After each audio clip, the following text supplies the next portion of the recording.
saya Dr. Taradipa Azara, dokter yang bertugas pada siang hari ini. Sebelumnya Bu, saya berbicara dengan Ibu siapa? Dila. Ibu Dila. Baiklah Ibu, untuk nama adiknya siapa Bu? Fatima. Fatima. Untuk adik Fatima ini kapan lahirnya Bu? 2 hari lalu. 2 hari yang lalu. Untuk adik Fatima ini perempuan ya Bu ya? Perempuan.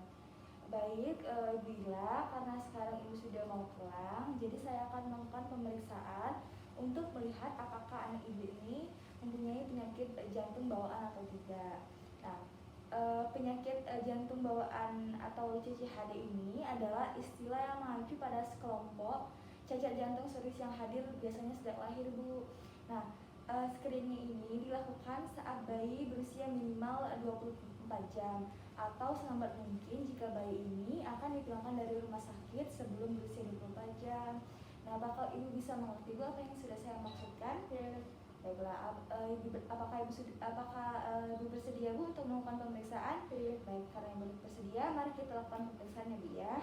Baiklah, selanjutnya kita siapkan perawatan. Di sini kita siapkan oxiometer nadi neonatus. Kita gunakan juga stetoskop neonatus. Lalu di sini kita juga siapkan record pump-nya. Lalu di sini kita pastikan bayi dalam keadaan tenang dan hangat.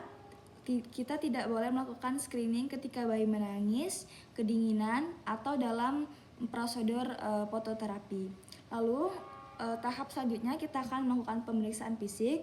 Nah, lakukan pemeriksaan fisik ini dengan hati-hati terhadap adanya central cyanosis yang ditandai dengan adanya kebiruan pada bibir, pada lidah, ataupun pada bagian ujung-ujung jarinya. Lalu lakukan pemeriksaan laju pernafasan. Untuk normalnya itu jika nafasnya itu 40-60 kali per menit. Untuk takipnia itu didefinisikan sebagai frekuensi pernafasan lebih dari 60 kali per menit. Ada bradipnia itu adalah laju pernafasan kurang dari 40 kali per menit pada bayi baru lahir. Sedangkan apnea itu adalah penghentian nafas selama minimal dari 20 detik. Lalu kita palpasi arteri femoralisnya. Lalu jika nadi teraba itu normal atau berkurang. Nah, denyut nadi yang berkurang di semua ekstremitas menunjukkan cardiac output yang buruk atau vasokontraksi perifer. Denyut nadi femoralis yang tidak ada atau berkurang menunjukkan adanya ductal dependent cardiac lesion. Lalu selanjutnya kita lakukan auskultasi pada daerah jantung dengan lokasi yang benar.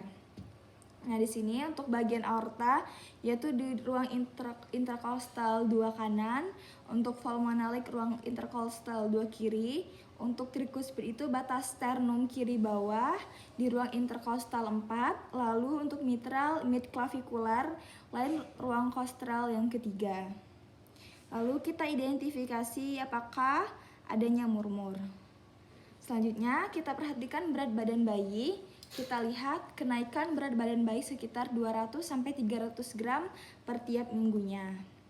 Lalu untuk pemeriksaan menggunakan pulse oximetry, di sini pemeriksaan pulse oximetry ini tidak dilakukan dengan pemeriksaan dengan tekanan darah. Pastikan kulit bayi dalam keadaan kering dan dalam keadaan bersih. Kita nyalakan pulse oximetry yang terhubung dengan sensor. Setelah itu, kita letakkan fotodetektor pada telapak tangan kanan ataupun pada jarinya. Nah, di sini untuk pemancar cahaya itu yang terletak pada punggung tangan atau bantalan jari tegak lurus dengan fotodetektor.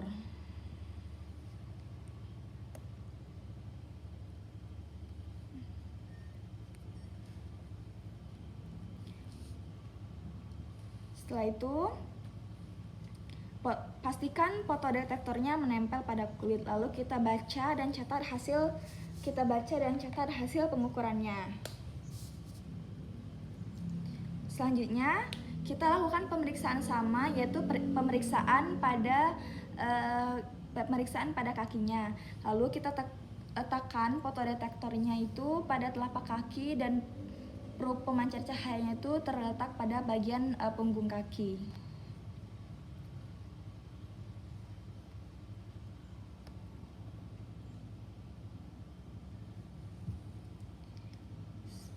Sudah selesai, kita catat kembali.